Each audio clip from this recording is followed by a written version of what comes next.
Hello?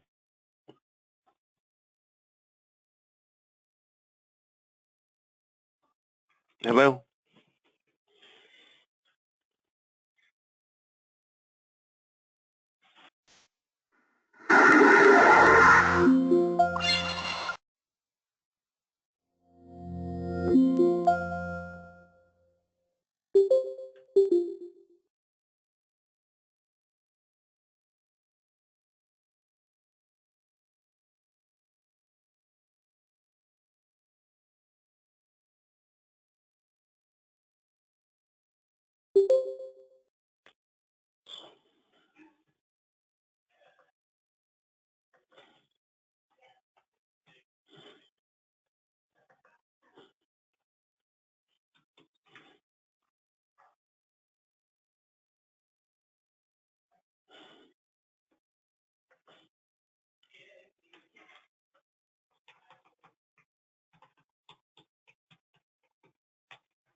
Hey, Kevin, I see you there, and it looks like you're on mute, though, locally.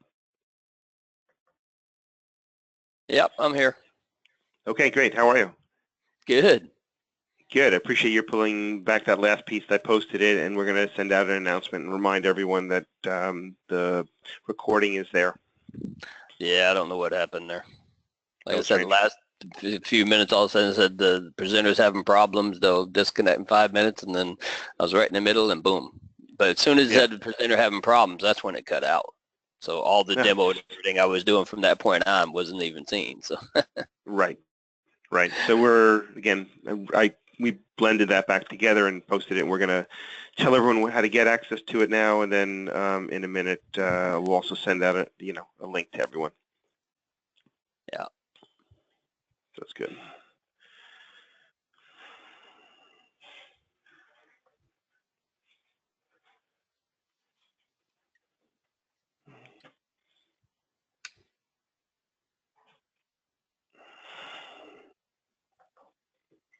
And you can see my screen move. Let me see. I'm testing mine. Yeah, I've got everything I'm seeing now. Okay, good.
Okay, we're going to get going in a minute. Just Sent out a last-minute reminder to everyone, so looks like people will be coming on, but we'll just wait a few minutes to get going.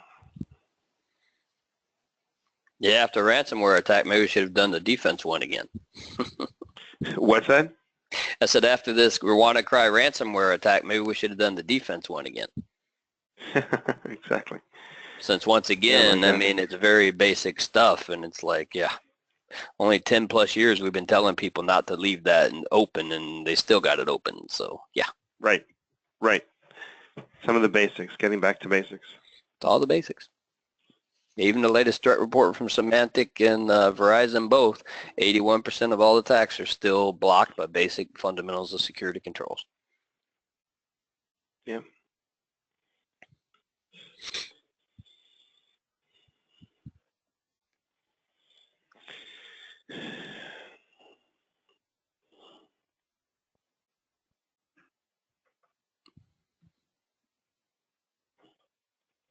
Can we get going in a few seconds? And it's being recorded, and I'll stay with to make sure it stays throughout the whole program.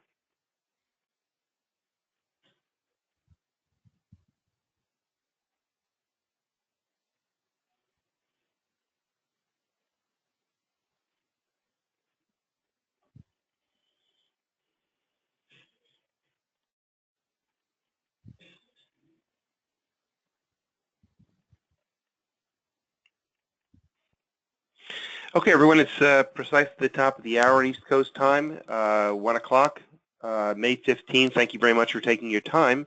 This is part of our CyberWarrior certification program, as I think you all who have participated are aware. I take about a minute and a half, 2 minutes to just introduce you to the program and me. And my name is Paul Siegel. Kevin Cardwell is your facilitator, instructor, and expert in this area of penetration testing. So who are we? We are Starweaver. We are a training company that focuses on working with very large companies around the world. These are some of them. We do have individual programs, but largely we work on a large corporate basis. These are the 5 areas we cover: cutting-edge technologies, enterprise IT, project management, finance and banking and business skills. When I say finance, this is a very domain-specific expertise in the more esoteric areas of finance and derivatives, as well as fintech. Everyone that does programs with us or for us or through us, like Kevin, are gurus in the field. They have hands-on expertise. They're not academics. Therefore, what you get is real-world experience backed up by intellectual rigor. So that's very important to us. The programs are done live and in person, but they're also done in recorded sessions in whether they be screen sharing or video-based. We have covered it all pretty much. This program in the center here, CyberWarrior certification, is one of several we are launching to the consumer, if you will, through the Starweaver Institute. It's really programs we've done for several tens of thousands of people, actually, in the finance area and now in the technology and project management fields as well. So take advantage of these as much as you can. Again, I think everyone knows who's participated in this program. This is a 7-part series. Each webinar is about an hour long. They were recorded. We had a bit of a mix-up last week, so last week's recording is now available. Kevin had to cut in the last few minutes that were cut short. There will be a short test at the end of this program, meaning in a few weeks' time we'll make it available to you. You pass the test, you get a certification. No cost to you, and a lot of great education by Kevin and the team that pulled this together. This program at this point is the 5th part, which is on penetration testing. Again, just to show you where we've been and where we're going, the green is where we've been, the orange today is where we're at, penetration testing, and the next 2 programs are intrusion programs. Again, one on Wednesday of this week, one of next week, then you've wrapped it up. You can go back and view the materials. Here is the link. We will send this link out to everyone, both on this call and anyone who's participated, so that you can actually review the videos at any time, go back and study them before the exam. Okay, this is essentially an open book exam. The purpose here is to have you become super educated and capable in these areas, not as an academic exercise. Again, Kevin will tell you a little about himself. I think you know him from the prior programs, and you know how hard-hitting the programs are. This jumps right into very current events. Again, the dates of the programs coming up here are part of our broader calendar. You'll see that this Fin Talks is really finance-oriented programs, again, because we cover this in large measure around the world. There'll be a lot in June and thereafter. But there's still our DevOps, another DevOps program coming at the end of next week, and then there's a TOGAF program coming in the end of June, but you'll see more to come in July, etc. So do take advantage. Do participate and do give us feedback. We'll give you a free course, another course as a result of that. Just if you haven't done it, do it again. Thank you very much. Here's the link for that. Again, as I like to do, pass it off quickly and speak quickly so Kevin can get into the meat of the program. And with that, I will make Kevin the presenter. Kevin, take it away. Okay, thanks for that. Well, let's see.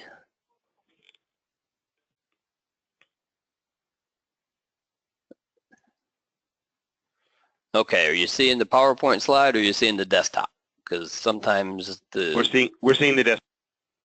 All right, so what happens is in here, it reverses what, that's good to know, what Windows is telling me. So now you should see the PowerPoint slide, yeah? Now we see the slides. Yeah, so it's reverse. That's interesting to know. That happened last time too, so I wanted to figure it out. It's a reverse of what the actual display properties show me in Windows. Huh. Interesting. Okay, let's talk about penetration testing and what it is. All right, hang on a second. Make sure it goes on to.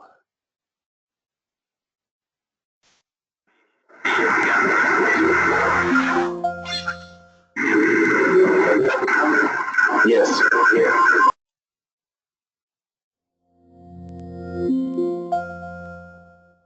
What it is. And what I like to do is explain to people, penetration testing is actually validation of vulnerabilities. What it is as a penetration tester, you're using the hacking mindset, but you're still doing professional security testing.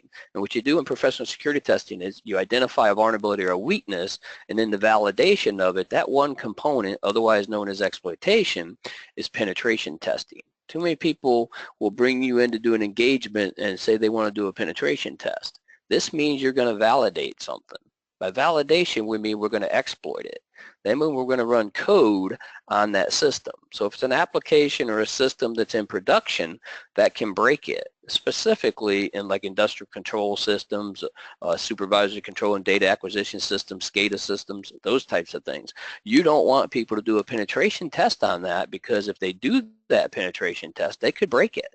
The whole thing with penetration testing is, can I validate the vulnerability that I discovered during my professional security testing process? And it's a weakness. Remember, for a hacker or somebody to get in, they have to find a weakness. Now, everybody listening here, I'm sure, have seen all the news reports on the ransomware, WannaCry, all that type of stuff. So we'll talk a little bit about that coming up, just because it's so much in the news. But that's what penetration testing's designed to find. It takes the mindset of an attacker, applies it to your network or your system or your application, and tries to break it. That's what pen testing is all about. Okay, so why do we do it? Why do we have penetration testing? Why are so many people always looking to get a penetration test? It's mainly because vulnerability assessments aren't going to give you enough of a picture of where your risk is. And there's a couple reasons for this. One of them is the vulnerability assessment tool usually needs credentials. If it doesn't have credentials, it can't look at your local picture of your machine like malware or an infection could do if it infects your machine. So that's a big part of it. Plus, it's only as good as its latest signature. So it's not going to identify all your vulnerabilities and those types of things. So only issues known to the vulnerability assessment tool is going to be tested. So that's why vulnerability assessment tools are really not a penetration testing component, because we have to give them credentials or we have to give them a flat network. They're not designed to go through firewalls and filters. In fact, a great trick to do is run your favorite vulnerability scanning tool against any machine that's vulnerable, turn on a firewall, and see what happens to that vulnerability scan. It'll either not run or come back and not find anything. That's because it's not designed to go through traditional filters or any types of firewalls. They're not made for that. Okay? Configuration management is not up to date. This is the frustrating thing. WannaCry, the vulnerability, the main vulnerability for Eternal Blue, the MS17010, is the main vulnerability. That vulnerability was a patch released on it in March. But in large enterprises, you can't take a patch on a March system and put it in place usually in 30 to 60 days is about what most people have in their patch cycle. So sometimes systems are just overlooked. One of the vulnerabilities I'm going to show here later is from 2008, but we continue to find the vulnerability. But the sad thing is the vector or the method of the attack is the exact same vector or method of attack that this WannaCry ransomware leveraged, and we still see it on the internet. And I'll talk about this. And even 10 plus years ago, when this vulnerability that I'm going to show you later on came out, we told people to prevent the door. Your door should not be open from the internet that allows this stuff to spread, because it's what we call a local area network protocol. So why these doors are still open, I don't know. I don't understand why people allow this traffic. The analogy I like to use is at home tonight, go home, open your door and leave it open until the next day. See if anything comes in. That's what we're doing on our networks. We're leaving these doors wide open. The hackers are finding them, and then they're compromising the machines, and you have an outbreak like we had a ransomware on Friday. So what do? They test the readiness of the defense and the defenders. Why? Because we're performing simulated attacks. This is what we're doing. We're taking now the approach of the attacker, the mindset of the attacker. We're trying to break in, and we're actually going to show you in the process of how an actual attacker could break in. And then by doing that, you can test your defenders. Are they analyzing? Are they monitoring? Do they see the segment infection, the segment intrusion? If they do they properly respond? So you can test your incident response, those types of things. That's all of those factors why we do penetration testing. And we test for highly specific vulnerabilities. Zero-day new exploits are not part of vulnerability assessment tools. So in a penetration test, we can modify, reverse engineer, manipulate the code, and look for weaknesses or things that a vulnerability assessment tool wouldn't be able to find. That's why we penetration test. So the first thing we have to do is set up what we call a security testing plan. Remember, penetration testing is one component of a professional security testing plan. And what is that? We want the goal. So when I go into a client, I tell them two things. Number one, I can't intentionally break the law because I don't want to be a criminal. Remember, the only thing between an ethical hacker and a professional hacker is a malicious hacker is written authorization permission. So I can't break the law. I'm not going to do that in the test. And the second thing I can't do, I can't spend 6 to 9 months planning to attack you, because most people are not going to pay a 6 to 9 month contract for me to search on the internet and play around. If you find anybody that's going to do that, please contact me, because I'd love to have that type of contract, get paid to just surf the internet. Okay. So what is the goal? Well, my goal is to tell them I usually emulate a medium level skill set. Why? Because a medium level threat is the first thing you want to protect from. Once you protect from that medium level threat, and then you look at segmentation and isolation, some of the topics we talk about in the earlier webinars, and I'll talk a little bit more about it today, again, is the concept of isolation, right? And then you got to get a scope of work that tells you the time. Welcome to the world of the vampires. You're usually going to do pen testing in the middle of the night, early morning, those types of things, because they don't want you doing it when a lot of people are at work or those types of things. Why? Because it's invasive. There are things that's going to happen that could potentially break something, right? You also want to define what's off limits. Right? If it's a production server, something that is mainly there for the business or the mission need of the client, that's probably going to be an off limits target. They don't want you testing things on a network or a system that literally could cause them financial loss or financial hardship, right? We don't want to do that as a test. So that's our security testing plan. Once we have that, we build a methodology. Now, this methodology I'm going to show you is a simple abstract methodology. I have it in my books as well, and I consider it just a high-level look at penetration testing, or really professional security testing, which a component of is penetration testing. The first thing is planning. I have to plan. As I said, I can't spend 6 to 9 months of planning for you. An attacker can spend 6 to 9 months planning for you. I can't. All right. So I don't usually get enough time to plan as I would like. The next thing is the non-intrusive target search. What can I find just by looking around the internet? And then becomes the most invasive part, the one part that usually will cause systems to crash, those types of things. It's the intrusive target search. And that's when I started intruding on the target, intruding on the systems, intruding on the network, and seeing what takes place. And then from a remote or external position, you see this thing all the time, RCI, or RCE, remote code execution. Well, what's that mean? That means from an external location, I can connect to a machine and execute code as if I was locally on that machine. So we do what was called a remote target assessment. And then we go into the phase of local target assessment. So local target assessment is equivalent to me sitting down at the machine. What could I do if I had physical access to the machine? But remember, if I get remote access to the machine, it's usually in the form of some type of executable code, a shell. And in that shell, now I have local target assessment capability, so all those. But the one thing that everybody forgets about in most of the training is this, the data analysis. Right? When you go through hacking courses, all that type of stuff, you do a lot of cool stuff. You play with a lot of tools, you have a lot of fun, but the key to a professional security tester, a professional penetration tester, is taking all that data and analyzing it. You want to analyze that data. Why? You want to be able to tell the client where's their risk. If this threat, this medium level threat, or whatever threat I'm emulating, targeted is this segment, or this system, or this database, or whatever on your network, this is what the risk is to you. Tell the client their risk. They don't care if you're using all these whiz-bang techniques and all this cool stuff. All they want to know is what's the impact to them on a business or a mission need, if it's like a government, military, or those types of things. That's the data analysis. And this is the part that a lot of people don't like to do because it's kind of hard. Good friend of mine who actually is the head of the NCIS, the Naval Criminal Investigative Service Red Team, he has a great comment, and a lot of people like to live by this comment. Penetration testing, 10 minutes of fun, that's all that stuff we were looking at there up until data analysis, and then 10 hours of boring. I don't look at it that way, but some people do because they want to do the attacks and want to have the fun and all that cool stuff. But the data analysis and the next step, the report, is the most important thing for your client. That's your showcase, as I'll discuss as we go through what the report contains. That shows what you discovered based on the scope, whatever your scope of work was. If this person targeted this segment, this system, this network, this database, this is what the risk is to your environment. And better yet, here's our recommendations on how to mitigate that risk. That's the power of doing professional penetration testing. And that's the abstract methodology we like to use when we train and teach people how to do it. And as I said, it's a high-level methodology.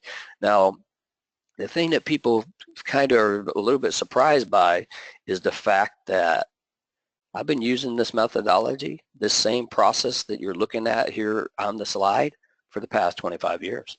It doesn't change. The process does not change. What changes is the targets and the tools. The tools, how you have to use the tool to manipulate the target to get the information. The targets based on the defenses and the different things the target has in place, that's all that changes. If the target's a phone, if it's a tablet, or whatever it is, this process doesn't change. The specific data and information I have to do in the sub-steps could change, but this abstract methodology does not change. And that's why I try to explain to people, it's the same process. That's why we teach a process-based approach when I teach people how to do professional security testing. Because once you understand the process, the tools, experience comes. You spend days, hours, weeks, months, years with the tools. Once you spend all that time, then you perfect your process, and now you become a professional penetration tester. So what is this non-intrusive target search? Public records, okay? Non-intrusive target search is based on public records. What is public records? Anything that's accessible via the internet. Search engines, that's a big thing. Johnny Long made famous the Google hacking. Some of you out there might have heard of Google hacking. Great stuff, cool stuff. We'll look at a couple slides on that coming up. Shodan, this is an actual huge internet scanner that scans on the internet and looks for specific things. All these types of tools allow an attacker or a penetration tester information. So by using these non-intrusive techniques, we're just searching and using tools on the internet to take a look at your attack surface. Remember from previous types of lectures we've had, it's all about the attack surface. When you look at the attack surface, the smaller the attack surface, the more difficult difficult it is for the hacker to attack you, right? These are all things we want to consider. So this is what I was talking about, port 445. This is, for those of you probably out there, most of you know, this is actually the Windows NetBIOS protocol port. This NetBIOS protocol port is NetBIOS. NetBIOS is a local area network protocol. It should never be allowed from the internet. But after the ransomware, after the attack, I went and did a search using Shodan. This is output from Shodan. And you see 1.512, so 1,512,238 machines are still internet facing with port 445 open. That's that open door. That's the experiment I told you to do. Go home tonight, open your door, leave it wide open, and just leave it open all night long and see if anything blows in, the wind blows in or anything else. That's what we're doing on our networks. We're leaving this port 445, which is a local area network protocol for Windows file share and communication that should never be passed across a wide area network boundary.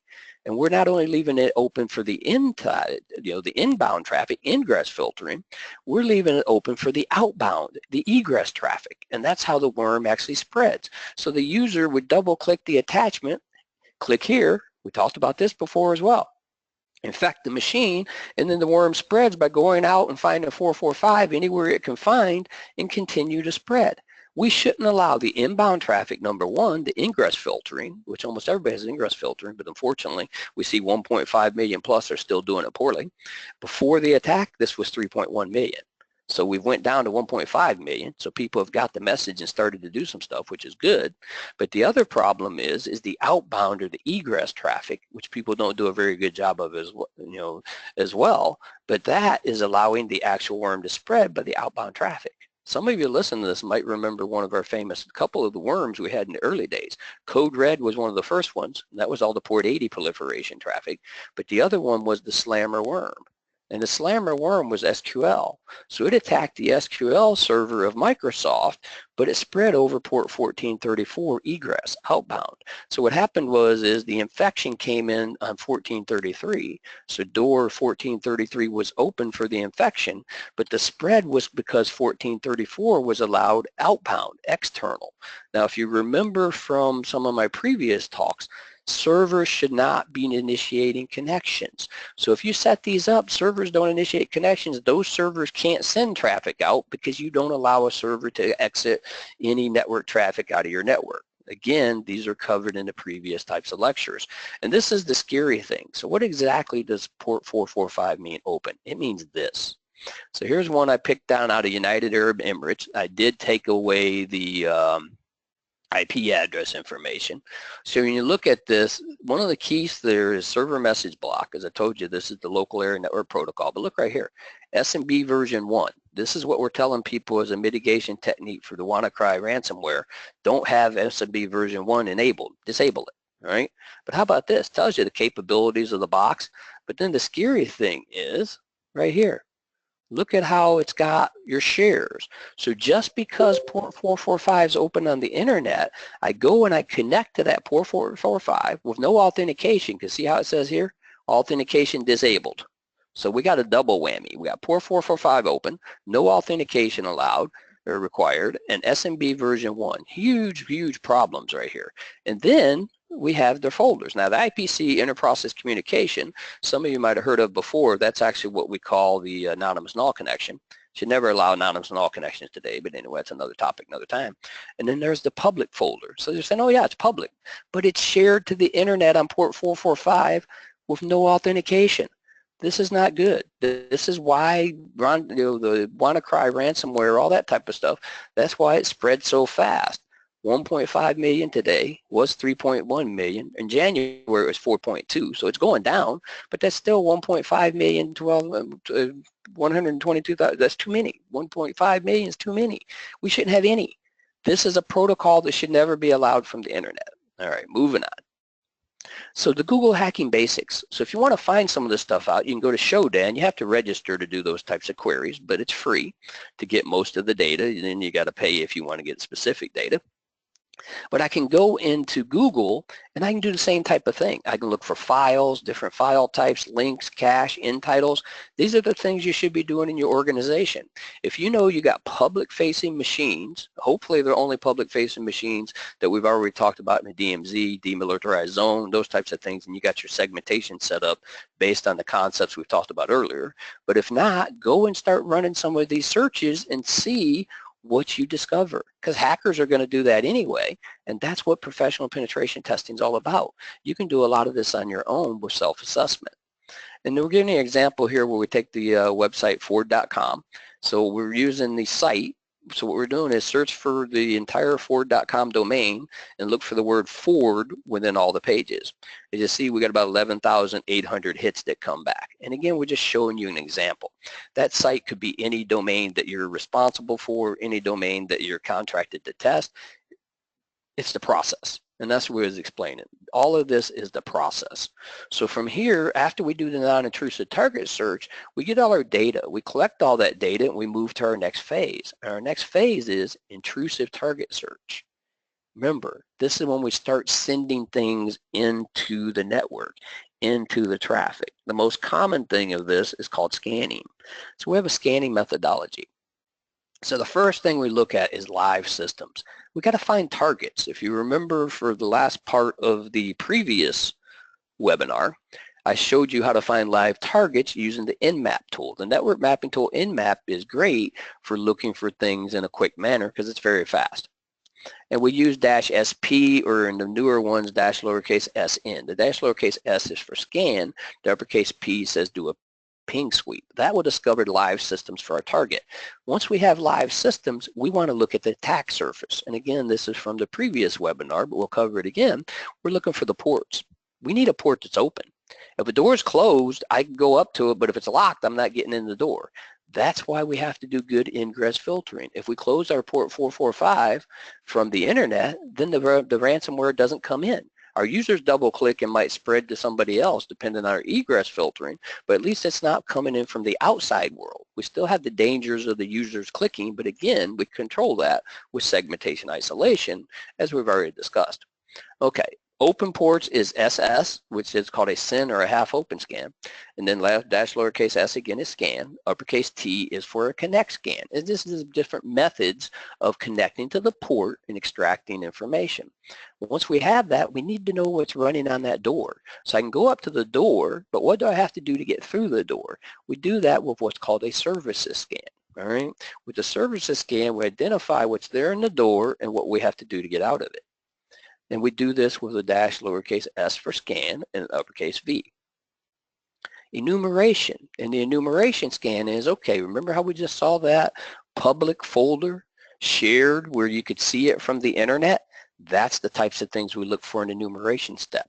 We want to get a better idea of what folders are there, what files are there, maybe some users, and even the better definition of the operating system.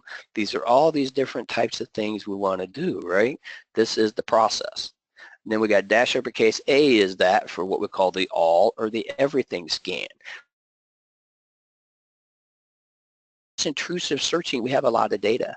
Then we look at our machines and we start mapping the attack surface, trying to figure out who's the weakest machine that we're thinking about. And while we're doing that, we run our vulnerability scanners, because vulnerability scanners take time. So while you're running the vulnerability scanners, you start analyzing the attack surface, looking for who you think you're going to go after. But the vulnerability scanner is going to assist with that, because just because there's a larger attack surface on one machine, there might be a more critical vulnerability on another machine that only has a few ports open. But that port or service that is running on that port has critical vulnerabilities, like in the case of the WannaCry ransomware. Port 445 open in that case is a much more high-value target than port 80 open with some web application vulnerabilities. Why? Because the web application I would have to interact and try to break. If port 445 is open, I know I can send the exploit into port 445 and exploit the SMB vulnerability, because SMB version 1 was enabled and no authentication was enabled. All right, so again, this is the process. And then from here, what do? The one step of penetration testing. We've got our vulnerabilities. The last thing to do is validation of the vulnerability. That's exploitation. Exploitation is validation of the vulnerability to determine Can an attacker use that vulnerability and gain access, gain that vector to gain access into the machine? That's what we determine. We have all that information now just by following this process and methodology we talked about of professional security testing. An exploit, really, what is it? Compromise. Compromise the victim, all right? Depends on your scope of work. Once you compromise it, can you crack passwords? Can you steal data? Can you plant keystroke loggers? Those types of things. It all depends on what your scope of work allows. So again, that's part of the payload. The payload is whatever I decide to deliver to the victim once I compromise it. And from this point of access, we start the whole process over again. Why? Because we're probably deeper into the network architecture, and from this point of access, I pivot and go to more networks or more machines from that architecture. So based on that, when you start hearing that concept, you understand the most important thing, segmentation isolation. Because if I prevent you from going from one segment or one VLAN to the next VLAN, I've isolated you to that segment, and that segment's compromised, but nobody else is compromised. No collateral damage. And that's the modern day networks we're dealing with today. We have to segment, we have to isolate, because every time we turn around, something's going to be leaked, something's going to be there. There's always going to be vulnerabilities there that somebody potentially can exploit. So we have to do these types of techniques to make sure when that new zero-day vulnerability comes out, if it is in one of our segments, we're monitoring that segment with our decoys, our triggers, all the concepts we've talked about so far in the webinar series, and as soon as it's infected, we know it, and we don't allow it to spread. Some tools for you: Metasploit, open source, free, commercial versions, that type of stuff. Lots of exploits. I'm not going to spend a lot of time here with the tools.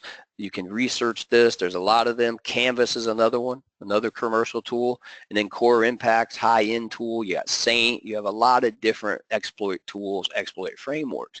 Most of them will let you get a trial version. We'll look at Metasploit. We did look at Metasploit, I think, already once before, or maybe I manually did the exploitation. I think I manually did the exploitation. But again, it's just a tool to assist us to make it easier in doing our exploitation. That's all these tools do. Saint, as I said, tool limitations, they're not always accurate, and they have to have a working exploit. So what I tell my clients are, okay, so we got a medium level threat and below. We found a vulnerability. We did a search looking through all the vulnerability listings, all that type of stuff. We couldn't find an exploit on ExploitDB or something. Doesn't mean it can't be exploited. It just means there's not a publicly well-known available exploit at this time, which is a good thing from a risk standpoint, but a bad thing because it just takes a matter of time. Because the second Tuesday of the month, everybody knows Microsoft Patch Tuesday. We call Wednesday Exploit Wednesday because on Tuesday, Microsoft tells us about all the vulnerabilities. We hold coding workshops, we write exploits, and none of you get patched within 24 hours in the enterprise network. And we've got probably usually 30 days to continue to run exploits that are never patched. Pen test framework, Kali Linux. Of course, Kali, very popular, that type of stuff. It was created for the penetration tester. So when you look at it here, it's actually got a step-by-step framework process for doing our penetration testing. So that's why it's such a popular tool. We go information gathering, vulnerability analysis, and then specifics of vulnerabilities. If we got some web applications, if we got the scope of work allows us to do password attacks, wireless attacks, and then we got an entire exploitation tools. So again, it's there, it's fun to play with. Metasploit Unleashed teaches you an entire process methodology for this stuff. My books cover it. There's a lot of resources out there for it. So this is what I want you to understand from a penetration testing standpoint. And it's good for us from a defense standpoint. Typically the hacker's out here in the external environment because in the inside you've got private addressing. I can't get to the inside from the outside world without some help, and that's usually in the form of click here. All right, social engineering gets your user to click all those types of things. And what happens is, as the hacker, first thing I do is get through that router. Once I break through the router, then I got to break through the Bastion host. And then I get in the separate services subnet, and then I got to break through the other side to that. And then I got to get through another router and eventually get to your internal network. This is a challenge for a hacker. That's why they started using social engineering. We're getting better at our ingress filtering, but we're not getting good enough because we saw 1.5 million machines still had the WannaCry vector, that port, open. So that's not a good thing. It was 3.1 million, so we're improved, but still we should have 0, right? So that's the concepts you have to think about in a pen test. In a pen test, from an external attack, I have to go through all of these. If social engineering is a scope of work, I'm allowed to send email, they click on it, and then I can get that internal user to come out to me. If not, I can't get to that inside machine because it's private addressing, unless I get lucky and compromise one of these, as I've been saying. Right? If I compromise one of these machines and they're trusted to the internal machine, that could be my pivot point. And that pivot point allows me to send exploits all the way through. And I can take one of these machines and set up what we call as an exploit proxy. And from that exploit proxy, I can proxy and exploit any machine that that machine is trusted with. And that's where our networks make mistakes. And as we explained, segmentation isolation when we talked in earlier talks and earlier different series of the webinar, we've got to isolate the attacks. How we isolate the attacks is we don't allow these segments to communicate across these boundaries. You only allow specific traffic to and from those boundaries, and you can do it in a number of different manners, right? That's powerful network defense. You know, we're talking pen testing. It's important to understand what you want to tell the client. The client risk is, hey, you've got all these VLANs, virtual LANs, and they're all talking and communicating across each other. They should be what we call VLAN access control lists, which means I can control what VLAN talks to what VLAN, or what they like to call them today is private VLANs. The old days we used what's called VACLs, VLAN access control list, but they just call it a private VLAN. Same concept. A VLAN, if you're using it, then there shouldn't be VLANs talking to other VLANs. Otherwise, why are you using a VLAN? A VLAN's for segmentation, but it's not true network segmentation like a router or a wide area network device can give you. Okay? So once you've done all this, what do you want to do? You got all that data, you analyze the data, you got to generate the report. One of the most important testing steps is reflect the actual findings. What did you find and what can you tell the client to help improve their security posture? That's our goal as professional testers. We want to help clients improve their security posture. So here's the main components. We have an executive summary, we have a table of hosts, a table of findings, tools used, detailed report of findings, a conclusion, and appendices as required. So each one of these has a part and a role in your professional penetration testing report. So the summary, concise and detailed overview of what the test did and did not accomplish. This is where you tell them, okay, we emulated this type of threat. We were able to do this. We were able to go from this segment to this segment, those types of things. That's where you put this in a concise and detailed overview, non-technical manner. Abbreviated explanation of what was found and any suspicions the team might have. The two things that read the most are the executive summary and the conclusion. Statement comparison to peers. I like to do this for banks and say, okay, all the banks in the region, I've tested them, you're average. You're about the same as the other banks. It's good comparison because the clients like to hear where they're at with their peers. Limit it to one page. Very important. Don't make it too long because it's going to be read by pretty much everybody. Table of hosts, host identified, number of findings per host, and a severity rating. Why is this? Because you tell them the attack surface and the risk by host. So you give them and then identify this host is your most critical host. You need to patch it immediately, those types of things. And then you give them a clarification and tell them what a critical vulnerability means, a high vulnerability, a medium vulnerability, and a low vulnerability. We usually use that with some form of a scoring system. Common vulnerability, CVSS, I like to use that. Then a table of findings. So what you do is this is a table that tells them a brief description of each finding, the severity of the finding, and the page number to where they find the detailed information on that finding. These are the things we want to actually be able to give our clients. This is so whoever looks at it, the network team's manager or somebody like that, they can look at it and say, oh, that's our vulnerability, page 20, let's go look at what we can do to mitigate the risk. Because as you're going to see here coming up in the detailed findings, we want to give them a process. So in the detailed findings, we give them a process to follow to help mitigate the risk. Okay? The tools used, this is optional. A lot of people like to put it in. I like to put it in an appendix myself, but some people put it in different places. And you give a listing of the tools used throughout the testing period. Why? Because you want them to understand the types of tools you use because our goal is to let them do self-assessment as well. A lot of people say, well, that takes away work.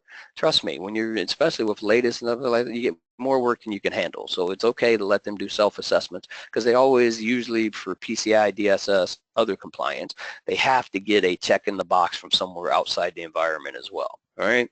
References to find information on the tool. Remember, we're trying to give them a document that they can learn from and take, have references, and improve their security posture and skill set and training of their team. The detailed findings. This is color-coded by severity. And what you want to do is you want to tell them step by step a description, analysis, exposure. So this description is what the finding is. The analysis exposure is based on your research. You do not put tool output here.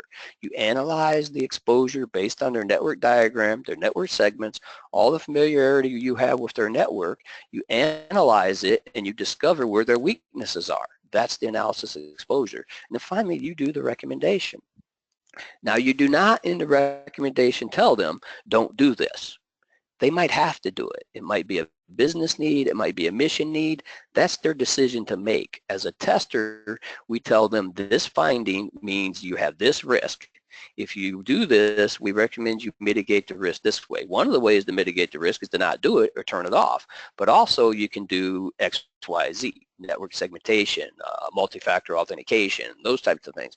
We can increase different ways of protecting our network. Detailed findings, description. So we're going to an example here. Default password on the SQL administrator account. This is critical because it's well known that the default password on Microsoft SQL up until a certain version is the SA account blank. There is no password. Analysis exposure. This is where we write up to tell the client what this finding means to them. With a default and well-known password administrator account, anyone can execute commands remotely using the stored procedures within the database. So that's another problem with databases that have stored procedures. It's been known to result in numerous compromises of the entire database system. Well, succinct, concise, and tells them what the analysis of the actual exposure to the database is. Recommendation, change the password to the account. Very simple, but we saw the big Internet of Things, the IoT botnet, the major attacks were all because all these home devices all had default passwords on them. So the finding is the default passwords. The analysis exposure is people can log into those, take over those devices as they did, direct a denial of service or distributed denial of service attack across the Internet, which they also did. All right, and all you have to do to mitigate it is change the password to the account. All right, this is the process. And then in the conclusion, it's the culmination of the report. Take your time, make it solid. This is where you want them to understand what can they do to prevent what you've discovered. Explain and review what was found during the testing period. Do never criticize people. Always criticize process. Policy and process. Look at their policies and process, those types of things. We never blame a person because we don't know the person could have 15 jobs and that's a side job, which happens in the military and the government all the time. Identify additional references and information for the client to refer to if required. I like to put in the actual conclusion links to hardening guides. Explain to them how to set up and baseline and protect their environment. If they've got default passwords and things like that all over the place, that's a problem. Make sure they understand how to deploy administrative best practices guides. There's nothing wrong in telling them how to fix their problems. Remember, if you're good, you'll get more than enough work out of it as well. Do not make it a sales pitch. Your work will stand on its own.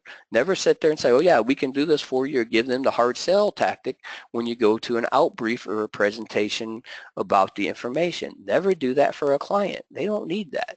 You want to give them something they can use, something that's tangible, and if they need help, you've given them reference in there where they can get the help. And if they need something else, they'll contact you. All right. If it's good, it works well, they'll tell their friends and you get plenty of work out of it. You don't have to do a hard sell tack and make it a sales pitch. Trust me, you'll get plenty of work once you go through this professional process we've talked about here in this webinar. Once you go through the step-by-step process, you do the data analysis, do your homework, and write the findings, description, analysis, exposure, recommendation. Those are key facts. When you do that, the clients will be much better security and they'll be happy about that. Appendices. This is where you categorize the output of the tools, listing what was used, results of each phase of the test, and any evidence associated with findings. I usually like to put screenshots here, screen captures, those types of things. Modern day today, a lot of times they want the screenshots up in the findings section. So what I found is a lot of clients want them in the detailed findings. So you'll have to discuss that with the client when you actually do it. Personally, I always like keeping it cleaner, which would make an appendix full of the screenshots, but somewhere somebody's given a report to some client somewhere and now everybody's heard about it. So when they see the actual description of the finding, when they see it, they want to see the picture of it as well, which some of your tools like Nessus, vulnerability scanner, those types of things, when they find the vulnerability, they'll take a screenshot and it'll be included in the actual scan results, and you just can copy that as well, right? But remember, don't use the tool output from Nessus or another tool, because that doesn't show you did your analysis and found the exposures, okay? So let's do a demonstration of this process. Okay. So I'm going to go into my Kali Linux machine.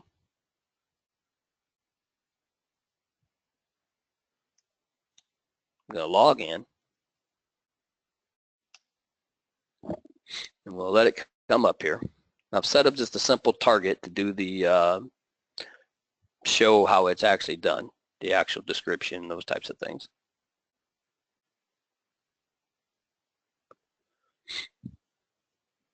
So once it comes up here, remember Nmap is our most popular tool. So we use Nmap for most of these. So if I do Nmap and I do live systems, because the first thing I want to do is find the live systems. And my subnet here is 177.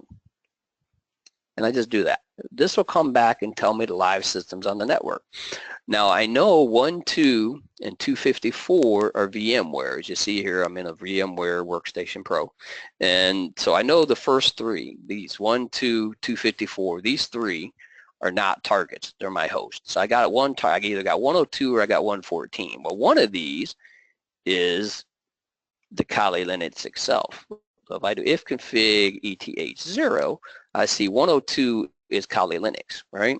So from here, I know 114 is my target. So I just changed this. Remember our intrusive scanning methodology. Now I go look at open ports. I use a half open scan for speed. This will give me the open ports on the target. As you see, I've got a nice target attack surface here, and I got some interesting things. I got 1433, tells me I got Microsoft SQL server. I got 80 HTTP, FTP, so I got a lot of different cool stuff there. So now the next part is services. So now, for the sake of time, I'm going to go after the ports I know that's going to give me a services port. So I'll do -P for port 80, comma, 1433. Well, let's also do because of the WannaCry ransomware, comma 445. There's no banner on that, but you'll get the idea when I see it. So, oh, one too many commas. Okay, so now it's just going to go and give me the banners from those three ports. And I'm doing that just to speed up for time here, so we got some time for questions, because I always run to the last minute and nobody ever asks questions. So I'm hoping today I'll finish a little bit early and people ask questions. Okay, so what do I got? Bing, I got Microsoft SQL Server 2000. As an attacker, I'm smiling, because that means now I've got Server 2000, which is old version. I got Microsoft IIS, HTTPD 6.0, those types of things, right? So now I could go out and run a vulnerability scanner and all that cool stuff, or I could say, you know, I know enough about Windows to know this is an old version, Windows 2003, which they did patch, by the way, for WannaCry, which shows they're still doing XP in 2003 when critical things come up. So because of this, I'm just going to go straight into Metasploit, all right? So I'll just go into Metasploit. Now it takes a minute to start Metasploit. And I got to type in, wrong machine, I don't have my shortcut set up. MSF console, Metasploit Framework Console, right? So when it comes up, all I'm going to do is search for a known critical vulnerability that's been an epidemic for Windows. And that vulnerability has been what we call the Microsoft Server Service. MS08067. And it's similar to the MS17010 because it uses the same type of vector, port 445, to do the exploit. So when I go search, now it's going to tell me database isn't connected, but that's okay. I just not connected. So to go slow, but it'll still be fast. And again, all we're doing is we know this vulnerability always is very common in Windows. It was an epidemic for Windows. And we're just searching for it within Metasploit to see if we actually got an exploit for this vulnerability. And once it comes back, we just copy it and we see if we get lucky. So again, this is the process, and there it is. And what we always look for here, great. We love to see great ranking because that means it's pretty successful. And this is why we love to show this one in training, because it's as close to 100% as you can get for any exploit. And that's why we use it for training. Okay, so then we just type in use, I paste it. Now if I do info, this module exploits a parsing flow and canonicalization code of the Net API, Application Programming Interface. Okay, so it shows you 2008 it came out, all that type of stuff. Why are we still seeing it today? Because people have mission needs, system needs, where they have systems. If they patch them, it breaks the application. That's not our call. It's their call on risk. But what you would do is you would put this thing in an actual its own segment. So when we show options, we see the only option we need is our host. But you see, as I said right there, 445. Only these things only work if the vector's open. 445 should never be open from the internet. We just showed you there's 1.5 million plus port 445 open from the internet. That means this vulnerability, if it was there, would be also exploitable from the internet. Should never happen, but this is the reality of what happens. So all we do is set our host, which is the target address. And see if the demo gods are with me today. Since I haven't done anything to set this up other than this, let's clear this so we can get up to the top. Now we're ready. All we do is exploit. If all goes well, we'll exploit it. Let's see. Sending stage. There it is. Game over. Now we have a interpreter shell. A couple of things for you out there on the defense standpoint. 4444. Block 4444 inbound ingress and 4444 egress. If a script kiddie is running Metasploit, they may not know to change the L port. This is what we call the L port. This is the local port of the machine that the exploit connects to. So because of that, I have access to the machine. Now from here, I can do all kinds of cool stuff. And this is post-exploitation. There's the hash dump, so I can actually grab these password hashes, run them into a password cracker, those types of things. But you get the idea. One last thing, sysinfo. That shows you there's the sysinfo, easy225, windows.net, those types of things, right? All of these are different things I can use and methods to do the different actual attacks, right? But again, we're just showing you penetration testing and giving you an idea, and this is the process. If I want a shell, I just type shell. That puts me in a regular Windows shell. As you see, I'm system32. If I do a netstat-an, there's the connection. So on the machine, there you go. There's the connection of me on that machine doing the exploit. So you have that as well, right? So again, it's just different methods of doing different types of things. But that's what your penetration testing does. When you follow the systematic process, you get all the data, you analyze it, you discover the vulnerability, you discover the weakness, and you have it. One last thing I'll do here, since I got a couple minutes, I want to finish a couple minutes early, like I said, for questions. Oh, great. Now I got to update Firefox. That might be a minute. That looks okay. So if I go 192.168.177.114, there's a web server there, yeah? And now if I go dataform.html, see that?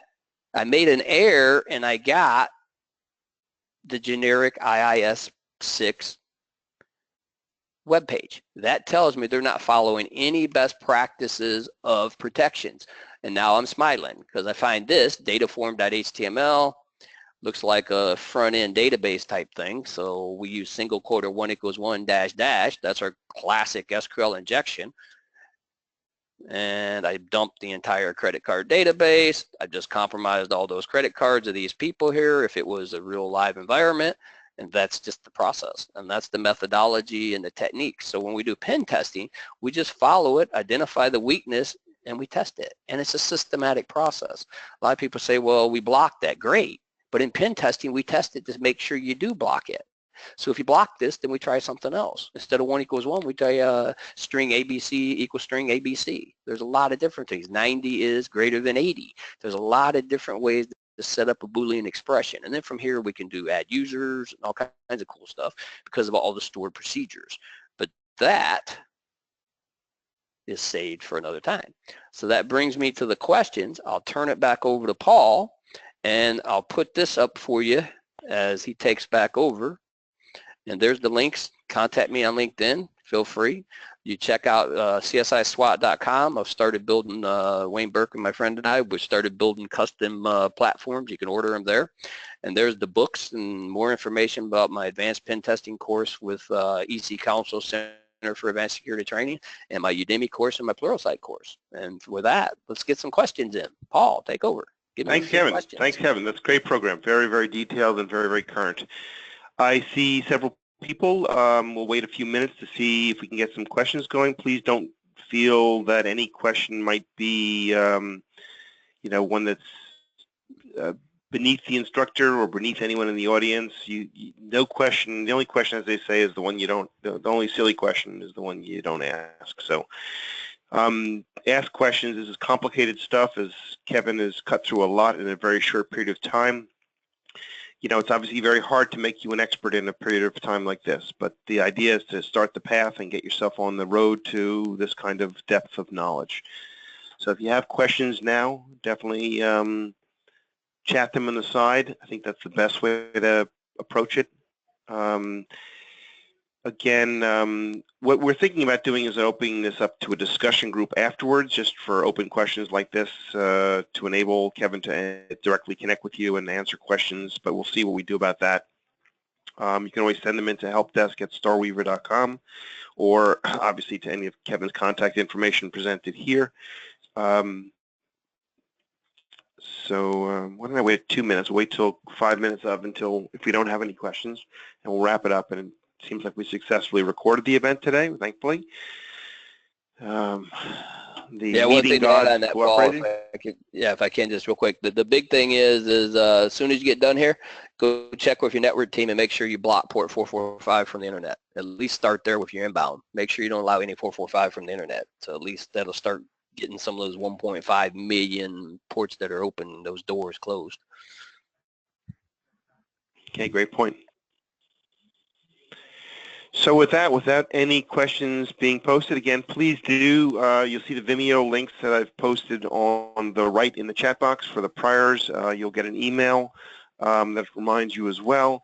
And again, do us the favor, do Kevin the favor of giving us some feedback. Obviously, so far we've gotten very positive, but everything is an improvement. So much as Kevin has pointed out, you shut down a few of these doors at a time and you begin to straighten out your network. Same with us in terms of the way we do programs. So there's a SurveyMonkey link I've just posted on the right. Please do fill it out. You get a free lifetime access to another course, one of our 17 or so video-based courses. And with that, I'll thank Kevin for a great program, and I'll thank you all for participating. And again, see you at the next program on Wednesday. This Wednesday, we'll be sending out a meeting notice reminder today. Have a great day, everyone, and we greatly appreciate everyone's time. Thanks again, Kevin. Thanks, Paul.